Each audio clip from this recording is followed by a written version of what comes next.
पूरी दुनिया के शास्त्रा महाकारुणिक बुद्ध परम श्रद्धेय बाबा साहब डॉक्टर अम्बेडकर को नमन करते हुए श्रद्धेय भंते जी को वंदामि, भिक्षु संघ को वंदामि। आप सभी के लिए मंगल कामनाएं। आज का जो बहुत महत्वपूर्ण विषय बुद्धिस्ट रिसर्च सेंटर अलीगढ़ की ओर से दिया गया है। आज का विषय है वर्तमान में महाबोधि महाविहार मुक्ति आंदोलन और भविष्य की कार्य योजना।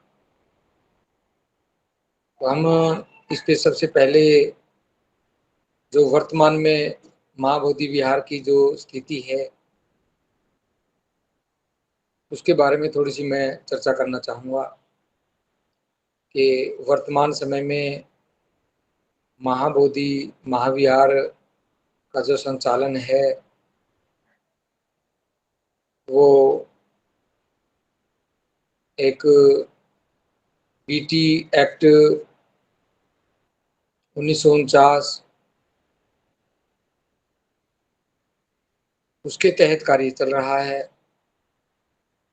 उसका संचालन उस एक्ट के माध्यम से हो रहा है जो बिल्कुल एक अवैध है।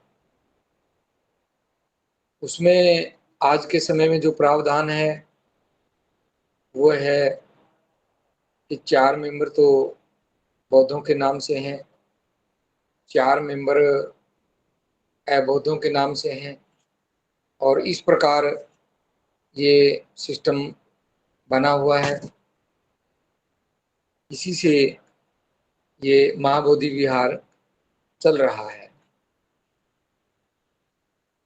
तो इस प्रकार जो 4 मेंबर बौद्धों के हैं, 4 बौद्ध मेंबर अबौद्धों के हैं, तो जो 4 मेंबर अबौद्धों के हैं वो एक ही वर्ग के हैं। अबौद्धों का मतलब ऐसा नहीं है कि वो भिन्न भिन्न व्यवस्थाओं से हैं, एक ही व्यवस्था के लोग हैं। तो इस प्रकार उसी कानून के तहत बीटीएमसी बनता है। यह एक कमेटी बनती है। तो BTMC Buddha temple management committee जो बनती है, काउंसिल जो बनती है, बाहर से यदि कोई दान आता है या सरकार का कोई बजट होता है कि भी बुद्ध की जो शिक्षाएं हैं वो जन जन तक पहुंचे, इस प्रकार का कोई भी कार्य जो वर्तमान में जो बीटीएमसी कमेटी बनी है बीटी एक्ट 1949 के तहत, वो कोई काम करती नजर नहीं आ रही।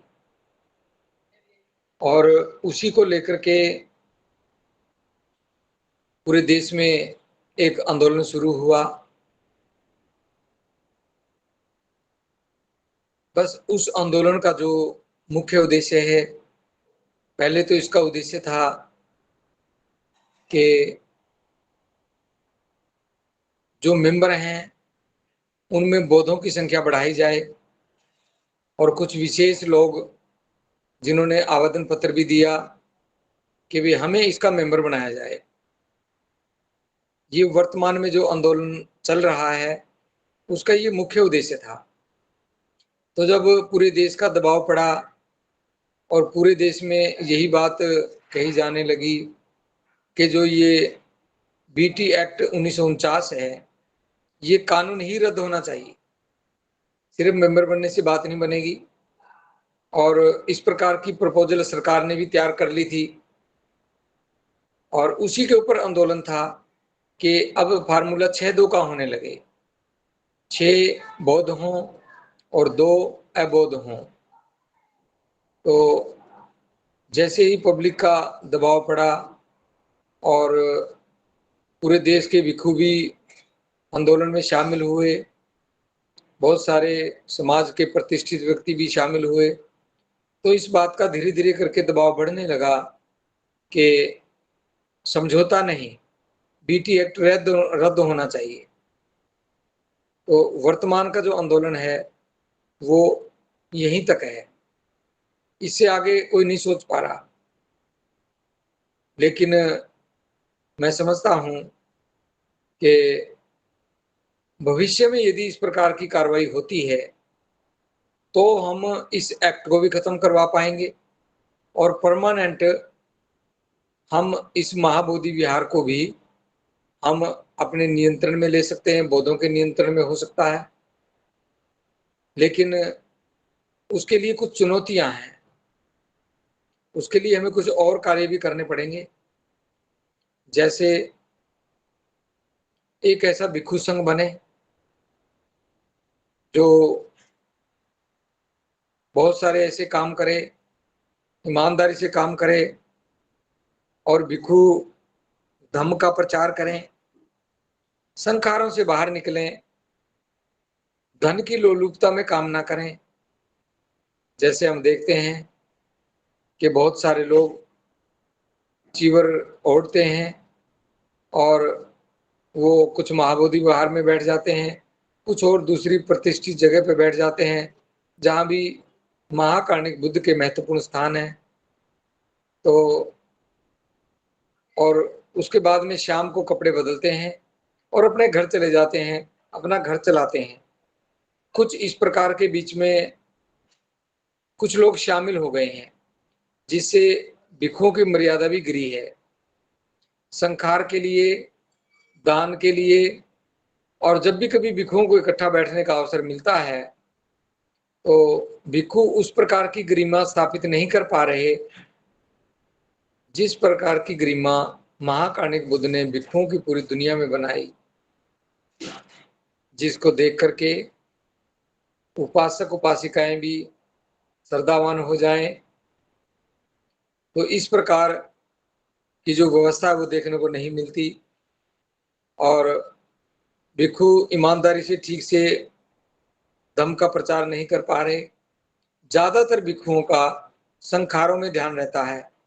कोई कम जानने वाला भिक्षु है तो वो छोटे संस्कार करवा देता है, उसका दान भी छोटा होता है, उसका कार्य भी धीमे चलता है। लेकिन कुछ भिक्षु ऐसे हैं जो प्रतिष्ठित हैं, सभी लोग उनको जानते हैं, वो फ्रंट में रहते हैं, तो संखार वो भी करवा देते हैं, लेकिन उनकी प्रीति भी बड़ी होती है। तो इस प्रकार भिक्षु धम्म प्रचार ना करके और या तो संखारों में रहते हैं या फिर जैसे मैंने पहले बताया इस प्रकार घर गृहस्थी चलाने वाले भी बहुत सारे भिक्षु हैं। उनको चेक कौन करे? उनको कोई चेक करने वाला नहीं है।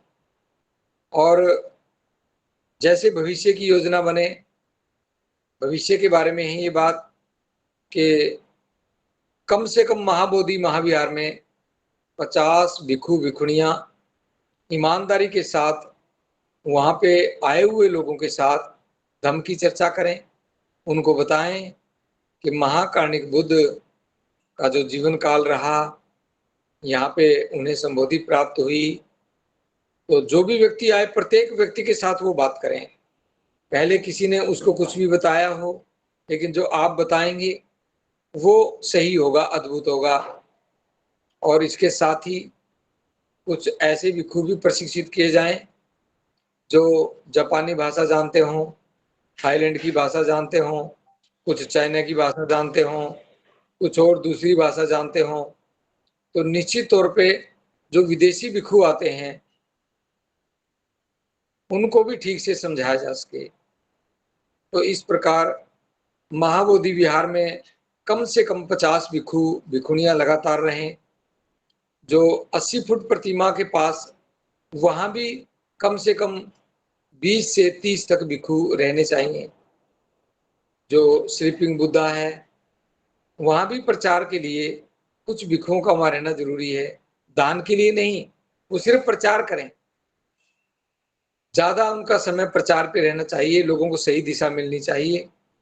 तो इस प्रकार यदि हम करेंगे, श्रावस्ती में भी स्पेशल भिक्षु प्रशिक्षित बैठे और सारनाथ में भी, लुम्बिनी में भी, कुशीनारा में भी, नालंदा में भी, राजगृह में भी तो इस प्रकार के ही भिक्षु हर जगह, कहीं 20 भिक्षु, कहीं 30 भिक्षु, देश में जितने भी भिक्षु हैं सबको प्रशिक्षित करके और इस प्रकार उनकी ड्यूटियां लगाई जाए, तो तभी ये कार्य संभव हो सकता है। अन्यथा यदि ये बीटी एक्ट समाप्त भी हो गया, नई कमेटी बन गई और यदि भिक्षुओं ने इस प्रकार का कदम नहीं उठाया, तो दूसरी व्यवस्था के लोग फिर वो किसी न किसी प्रकार से अतिक्रमण करेंगे। देश में भिक्षुओं का प्रशिक्षण केंद्र भी हो, एक नहीं, चारों दिशाओं में, मध्य में भी इस प्रकार भिक्षुओं के प्रशिक्षण केंद्र हों, और जो सीनियर भिक्षु हैं, जो धम्म को ठीक से जान चुके हैं, वो प्रशिक्षण दे सकते हैं। तो भिक्षुओं के प्रशिक्षण केंद्र भी हों, ताकि कोई भी भिक्षु जब वो भिक्षु बने तो वो विशेष प्रशिक्षण से गुजरे। सीनियर भिक्षु कम से कम 100 भिक्षु, उनका एक संघ दल बने और वो एक ही जगह पे लगातार बैठे, एक ही जगह पे बैठे और वो योजना बनाए, योजनाकार बने और बाकी भिक्षुओं को भी योजना दें और उपासक उपासिकाओं को भी योजना दें। 100 भिक्षु कम से कम एक जगह बैठने चाहिए और लगातार बैठने चाहिए। ज्यादा हो सकते हैं लेकिन उनमें से कम ना हो। भिक्षु की जैसे सामंड के रूप में जब किसी उपासक की पौजा होती है और फिर उपसंपदा होती है, वो सही तरीके से होनी चाहिए। सामने रहने के बाद एक प्रशिक्षण के दौर से कोई भी सामने गुजरे, उसके बाद में उसकी उपसंपदा हो और फिर उस उपसंपदा को और उस भिक्षु को उन 100 भिक्षुओं के पास कुछ समय के लिए रहना चाहिए, ज्यादा नहीं। तो उपसंपदा मिलने के बाद कम से कम 6 महीने उन सीनियर 100 भिक्षुओं के पास रहना चाहिए, उनकी सेवा करनी चाहिए ताकि सेवा का भाव उसमें आने लगे और बहुत सारी चीजें भिक्षु बनने के बाद भी जो सीखने वाली हैं वो सीख करके ही कोई भिक्षु प्रचार के लिए निकले। और जिनकी उपसंपदा हो चुकी है या कहीं भी कोई उपसंपदा करवा रहा है, तो वो 100 भिक्षु बाकी भिक्षुओं की मदद से, उपासकों की मदद से उनकी जांच भी करें। यदि किसी की उपसंपदा गलत तरीके से हो रही है, किसी के 10-11 भिक्षु नहीं है या कोई प्रश्न नहीं किए जाते हैं, वो सामने ठीक से उत्तर नहीं दे पाता है, उनका जो शिक्षक रहा, जो उनका यूँ समझो कि भाई आचार्य रहा, तो वो कोई ठीक से उत्तर नहीं दे पाता, तो भी उस उपसंपदा पे हमें प्रश्न चिन्ह लगाना चाहिए और यही एक चेक का पॉइंट होना चाहिए। उपसंपदा भी ऊपर के 100 भिक्षुओं की जानकारी में हो, उनको पता होना चाहिए किस जगह पे उपसंपदा हो रही है। जब उनकी अनुमति मिल जाए कि फला जगह पे वहां उपसंपदा होगी, जिसने भी उपसंपदा लेनी है वो वहां पे पहुंचे। अब बहुत सारे भिक्षु तो 5-5, 10-10 साल तक भी ऐसे घूमते रहते हैं, उनकी उपसंपदा नहीं हो पाती, उन्हें पता ही नहीं चलता उपसंपदा कहाँ हो रही है। कोई आज किसी ने चिवर लिया, 2 महीने बाद ही उपसंपदा हो रही है, साथ के साथ उपसंपदा हो रही है, किसी की 1 साल में उपसंपदा हो रही है।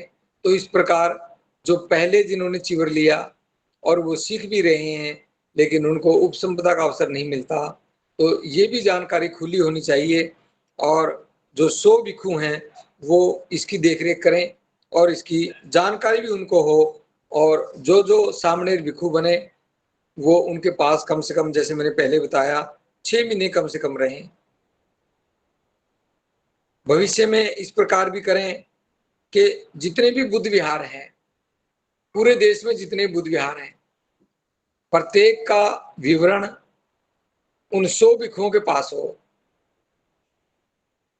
और कितने बुद्ध विहार हैं, उनमें कौन भिक्षु रहना चाहिए, कौन भिक्षु रह रहा है, तो वो जो एक्ट बनेगा, नया एक्ट बनेगा, उसी के अनुसार होना चाहिए और सभी बुद्ध विहारों का संचालन महाबोधि महाविहार की जो कमेटी बनेगी नए कानून के तहत, तो वहीं से संचालन होना चाहिए।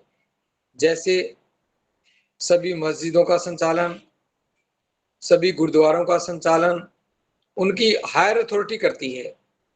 कहाँ पे कौन संखार करता रहेगा, कौन पुजारी रहेगा, ये जो सीनियर जो कमेटी होती है, जो सबसे ऊपर होती है, वही ये तय करे। तभी पता चलेगा किस बुद्ध विहार में वंदना होती है, कुछ बुद्ध विहार में कितने बजे वंदना होती है, वहाँ पे कौन कौन सामने बन रहा है, वहाँ पे उपासक कितने आ रहे हैं, वहाँ पे भिक्षु धम्म का प्रचार कर रहा है कि नहीं कर रहा है, वो विनय को देख रहा है कि नहीं देख रहा है, धम्म का ठीक से प्रचार कर पा रहा है कि नहीं कर पा रहा है। ये सभी बातें आने वाले समय में ये होनी चाहिए, सोचनी चाहिए, इन पे अच्छे से कार्य होना चाहिए। कौन भिक्षु कहाँ रहेगा, ये भी जो महाबोधि महाविहार की जो कमेटी बनेगी वही तय करेगा। इसके अलावा जो आगे और होने के कार्य हैं कि जो ये बीटीएमसी जो नाम है, क्योंकि मान लीजिए कल को आंदोलन तेज हो जाता है और जो वर्तमान कानून है जिसकी पूरी पूरी संभावना है वो रद्द हो जाए, तो फिर सरकार कौन कोई कानून तो लेके आएगी। तो उस कानून में ये नाम भी बदलना चाहिए। अभी जो उस कानून के तहत जो कमेटी बनती है, काउंसिल बनती है, वो बीटीएमसी के नाम से बनती है। तो बीटीएमसी के नाम से नहीं होनी चाहिए, इसमें टेम्पल नहीं आना चाहिए, ये एमवी होनी चाहिए, महाबोधि महाविहार के नाम से ही होनी चाहिए, ताकि इसका नया नाम दिया जा सके और एक सुंदर और जो अर्थपूर्ण है वही नाम इसका रखा जाना चाहिए। बीटीएमसी बिल्कुल नहीं रखा जाना चाहिए। तो जब भी इस प्रकार का अवसर आए कि नया जो कानून बने उसके प्रावधान क्या हो, वो वर्किंग कैसे करेंगे, जो एमवी की जो काउंसिल चुनी जाएगी, जो कमेटी चुनी जाएगी, वो कमेटी कौन चुनेगा, वो नीचे से चुन करके आएंगे या भिक्षुओं के वोट डलेंगे, या जो उपासक ठीक से धम्म की दीक्षा ले चुके, प्रशिक्षण ले चुके, उनके द्वारा चुने जाएंगे, या ऊपर से सरकार ही उनको चुनेगी, उनका क्या प्रावधान होगा, ये भी स्थिति क्लियर होनी चाहिए। और जो आंदोलनकारी हैं, जो आंदोलन कर रहे हैं, विशेष करके जो 6 और 7 जून को जो बाबा साहब अम्बेडकर भवन में दिल्ली में जो एक बुद्धिस्ट समन्वय संघ बना है, उनको इस चीज की ओर ध्यान देना चाहिए कि आने वाले समय में जो कानून बनेगा, जिसकी हमारी डिमांड अभी तक नहीं उठी कि आने वाला कानून हमारे तरीके से बने, वो कैसे बने, इसका प्रारूप पहले से ही आंदोलनकारी तैयार करें, पहले से ही हो कि पुराना कानून रद्द करो और नया कानून इस तरीके से बनाओ ताकि प्रत्येक बौद्ध उपासक की उसमें भूमिका हो सके। सभी भिक्षु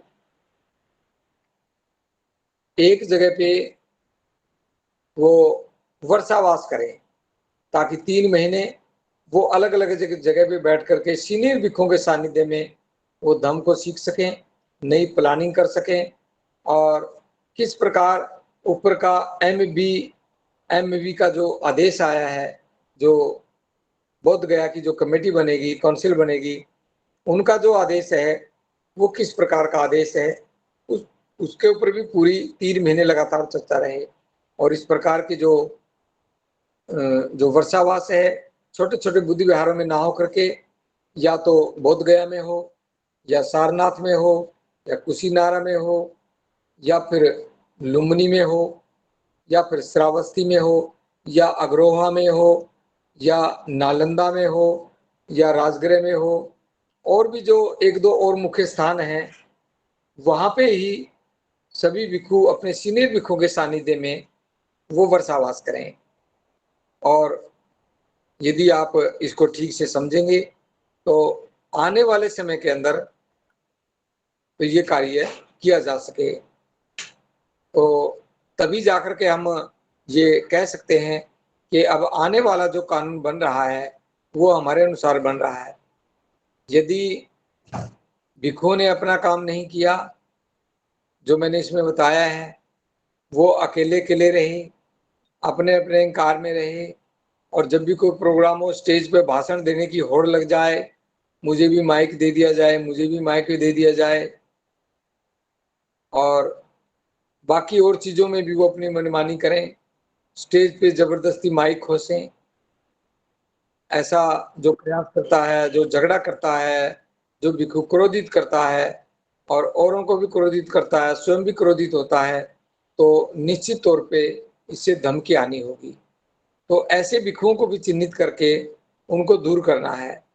अभी आपने चीवर लिया है और अभी आप इस प्रकार का व्यवहार करने लगे, धम्म सीखने का प्रयास नहीं किया, एक-दूसरे का अपमान करने लगे, तो मैं समझता हूँ निश्चित तौर पे हम जो कुछ भी कर रहे हैं, उसमें हमें कभी भी कामयाबी नहीं मिलेगी और जब इस प्रकार की कामयाबी नहीं मिलेगी, तो फिर हमारा आंदोलन करना बेकार है। यदि हम इस प्रकार काम नहीं कर सकते, तो फिर आंदोलन करने का कोई लाभ नहीं। मात्र बीटी एक्ट रद्द हो, उससे बात नहीं बनेगी। बीटी एक्ट तो थोड़ा-सा भी यदि हम प्रयास करेंगे, थोड़ा-सा आंदोलन करेंगे, थोड़ा आंदोलन को मजबूती देंगे, तो निश्चित तौर पे हम इस कार्य को कर सकते हैं और ये बीटी एक्ट जो वर्तमान में है, ये रद्द हो सकता है, लेकिन इसके बाद जो कार्य होना है, उसकी ओर मैं जो बड़े लेवल पे काम करते हैं, भिक्षु हों, सामणेर हों, सामणेरी हों, भिक्षुणियाँ हों, उपासक-उपासिकाएँ हों, तो उनका ध्यान इस ओर लगना चाहिए और अभी से उसकी ड्राफ्टिंग हो जानी चाहिए, ताकि आंदोलन बड़े पैमाने पे हो सके और अभी जो 6 और 7 जून को जो पूरे देश के लोग इकट्ठे होकर के जो बुद्धिस्ट समन्वय संघ बना है, तो इसके ऊपर भी कार्य पूरी तेज़ी से होना चाहिए। जब तक सरकार पे दबाव नहीं पड़ेगा, हमारे बहुत ही प्रतिष्ठित भिक्षु दिनाचार्य इसी आंदोलन में 13 मई की रात को एक झूठे आरोपों के तहत उसको जेल में बंद कर रखा है सरकार ने। तो इस प्रकार की जो कार्रवाई है, वो सरकार की निंदनीय कार्रवाई है। यदि हम जो ये बुद्धिस्ट समन्वय संघ बना है, इसका ठीक से उपयोग करें और जल्दी से इसका संविधान बना करके और जल्दी से हम इस पे तेज़ी से काम करें, तो निश्चित तौर पे हम बनते दिनाचार्य को भी बचा लेंगे और आने वाले समय में किसी और पे भी एफआईआर दर्ज होगी, क्योंकि आंदोलन चलेगा, गलतियाँ भी होंगी और सरकार यदि इस प्रकार के ओछे हथकंडे अपनाती है, किसी उपासक-उपासिका को या किसी भिक्षु-भिक्षुणी को वो हिरासत में लेता है, तो निश्चित तौर पे आंदोलन तेज होना चाहिए, डिमोरलाइज़ होकर के नहीं बैठना चाहिए। इसी से जो है कि आंदोलन की कामयाबी होगी। अन्यथा आंदोलन किसी भी प्रकार से कामयाब नहीं होगा। तो इसलिए आज मेरा तो बस इतना सा कहना है कि जो मैंने कुछ बातें आपके सामने रखी हैं, ये सारा कार्य जो बुद्धिस्ट समन्वय संघ जो बना है, उसके ऊपर निर्भर करता है, क्योंकि उसमें जो मुख्य बात जो रखी गई है, उसमें जो विशेष है, वो यही है कि उसमें भिक्षुओं को एक अलग स्थान दिया गया है और उपासक-उपासिकाओं को एक अलग से स्थान दिया है। जब भी कोई प्रोग्राम होगा, तो उस प्रोग्राम की देख-रेख, उसकी अध्यक्षता भिक्षु-भिक्षुणियाँ, सामणेर-सामणेरियाँ करेंगी और उसकी कुछ आचार संहिता भी देखिए लागू की गई है। उसको भी जो भी स्टेज पे आएगा, उसको उसको फ़ॉलो करना होगा। यदि वो फ़ॉलो नहीं करेगा, तो फिर उसका बैठना, ना बैठना किसी प्रकार का काम का नहीं। तो इस प्रकार आंदोलन तेजी पकड़े। और इसमें एक खास बात और भी है इस आंदोलन में कि ये पहली बार बाबा साहब अम्बेडकर के दुनिया से जाने के बाद एक खुले आह्वान पे लगभग 400 से ज्यादा लोग इस कार्यशाला में जो 2 दिन चली इसमें हिस्सेदारी ली। बहुत सारे लोगों ने अपने विचार दिए, कुछ लोग विचार दिए बिना भी रह गए, जिसमें भिक्षु भिक्षुणियां भी हैं और उपासक उपासिकाएं भी हैं। लेकिन कम समय होने की वजह से हमने कुछ लोगों को बुलाया, कुछ लोग नहीं बोल पाए। तो ये जो समन्वय संघ बनाना था ये बहुत कंपलसरी था। इसके बनाए बिना 2 दिन की कार्यशाला यदि बिना परिणाम के उठ जाए तो उसका गलत संदेश जाता है देश में, और जिन्होंने इसके ऊपर काम किया उनकी योग्यता भी पर भी प्रश्नचित लगता है। इसलिए इसमें जो महत्वपूर्ण आकर्षण की बात रही, जैसे अक्सर समाज के लोगों की एक डिमांड रहती है कि जो लोग दूसरी पार्टियों में चले गए हैं और हमारे वोटों से वो चुन करके आए हैं, रिजर्व सीटों से चुने हैं और वो दूसरी पार्टियों में काम करते हैं, तो वो भी समाज के मुद्दों को क्यों नहीं उठाते? उनको भी समाज के मुद्दों को उठाना चाहिए। तो इस प्रकार समाज में समय समय पे इस प्रकार की आवाज उठती रहती है। तो अब की बार कुछ बुद्धिजीवी लोगों ने इस चीज को भी ध्यान में रखा है। उसमें कांग्रेस पार्टी के लोग भी हैं, उसमें जो बिहार में लालू प्रसाद यादव की जो उनकी पार्टी है उसके भी एमएलए तक भी शामिल हैं, सामान्य उपासक उपासिकाएं भी शामिल हैं, और एक एमएलए जो विशेष करके वो कम्युनिस्ट पार्टी माले से संबंध रखता है, और भीम आर्मी से भी बहुत ही प्रतिष्ठित व्यक्ति हमने कौशाम्बी से लिया है, जो वहां पे संघमित्रा बुद्ध विहार है उसका संचालन भी करते हैं। बहुत ही प्रतिष्ठित और समझदार व्यक्ति है, उसको भी इस आंदोलन में मुख्य तौर पे रखा गया है, जो भीम आर्मी से संबंध रखता है, लंबे समय से उसमें काम किया है। तो इसमें हमने बहुत ही कर्मठ युवा बहुजन समाज में काम करने वाला जयप्रकाश को भी हमने इसके अंदर शामिल किया है, जो बहुजन समाज पार्टी का पूर्व उपाध्यक्ष रहे हैं। पूरे देश में उनकी जान पहचान है, पूरे देश में उनका नाम है। उनको भी इस आंदोलन में अग्रिम पंक्ति में रखा गया है और उनको वर्तमान समय में उनको पूरी अथॉरिटी दी है कि आप भी आगे बढ़ करके काम करें। और भी बहुत सारे लोग, भिन्न भिन्न संगठनों के लोग जो एक्टिविस्ट हैं, जो आरटीआई लगाते रहते हैं, उस पर काम करते हैं, लोगों को जानकारी देते हैं, और इसमें जो वकीलों का अलग से संघ बनाया गया, तो निश्चित तौर पे ये एक बहुत बड़ा कार्य हुआ। तो ये संघ भी इस दिशा में काम करने लगे, जो अभी मैंने बहुत सारी बातें बताई हैं कि इस प्रकार कुछ सीनियर भिक्षु भी इस काम में लगे, ताकि जो जूनियर भिक्षु हैं वो ठीक से कार्य करें और वो स्टेज पे क्रोधित ना हो, किसी भी प्रकार से उनमें कोई ऐसी बुरी संगति ना रहे। भिक्षु उपासक उपासिकाओं के नजरों में वो श्रद्धा का केंद्र बने, वो घृणा का पात्र ना बने, औरों की ईर्ष्या और नफरत का पात्र ना बने। भिक्षु श्रद्धा का पात्र बने। यदि भिक्षु में ठीक से उपासक उपासिकाओं की श्रद्धा नहीं बनती तो मैं समझता हूं उनका भिक्षु बनना और ना बनना समाज के किसी काम का नहीं है। तो इस प्रकार जो मैंने बहुत सारी ये बातें रखी हैं, आज हमें मीटिंग को समय से पहले खत्म करना है। एक और प्रोग्राम में पूरा का पूरा संघ शामिल होगा, तो आज मैं ये इतनी सी बात करूंगा। जो भी बातें मैंने बताई हैं निश्चित तौर पे मैं उनको एक बार आपके सामने पढ़ करके बताता हूँ, विशेष करके भविष्य की योजना के बारे में, कि एक भिक्षु संघ बने, अपना अपना इंडिविजुअल अहंकार छोड़ करके भिक्षु संघ बने, ईमानदारी से धर्म का प्रचार करे, और भिक्षु विवाह जैसे संस्कार से वो बचे और महाबोधि विहार में कम से कम 50 भिक्षु भविष्य में रुकें और वो लगातार धम्म का प्रचार प्रसार करें और वो जो नई जो कानून के तहत कमेटी बनेगी उसी के अनुरूप उनकी जानकारी में ही ये कार्य शुरू हो, किसी से कोई झगड़ा ना हो, बस धम्म का प्रचार करें और वहीं से पूरे देश में धम्म जाएगा। देश में भिक्षुओं का प्रशिक्षण केंद्र भी हो, सीनियर भिक्षु कम से कम 100 भिक्षु लगातार एक जगह पर बैठें और लगातार योजना बनाएं, वहीं से दिशा निर्देशन करें।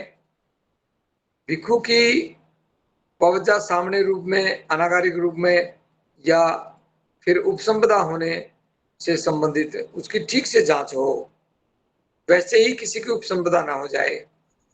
सामने बनने के बाद लगातार प्रशिक्षण में रहे। उपसंपदा भी ऊपर के 100 भिक्षु उनकी जानकारी में होना चाहिए और तभी उपसंपदा का कार्य होना चाहिए। उसकी वीडियोग्राफी भी होनी चाहिए, उसकी लिखित कार्रवाई भी होनी चाहिए। सभी बुद्ध विहारों का संचालन महाबोधि विहार करे। कौन भिक्षु किस बुद्ध विहार में रहेगा, ये भी जो नया कानून बनेगा, नई कमेटी बनेगी, उसमें इसका प्रावधान होना चाहिए। जो अभी वर्तमान में नाम है बीटीएमसी, एक काउंसिल बनी हुई है और जो ये एक्ट का नाम है बीटी एक्ट 1949, नया एक्ट जो भी बने उसका नाम बदल जाना चाहिए और उसका नाम एमवी हो, महाबोधि महाविहार के नाम से ही नया कानून बने। सभी भिक्षु विशेष स्थानों पर वर्षावास करें और बाकी जो जूनियर भिक्षु हैं उनका भी आह्वान करें, सामनेरों का भी आह्वान करें, ताकि सीनियर भिक्षुओं के सानिध्य में रह करके सभी को सीखने का अवसर मिले और एक रूपता में धम्म चले।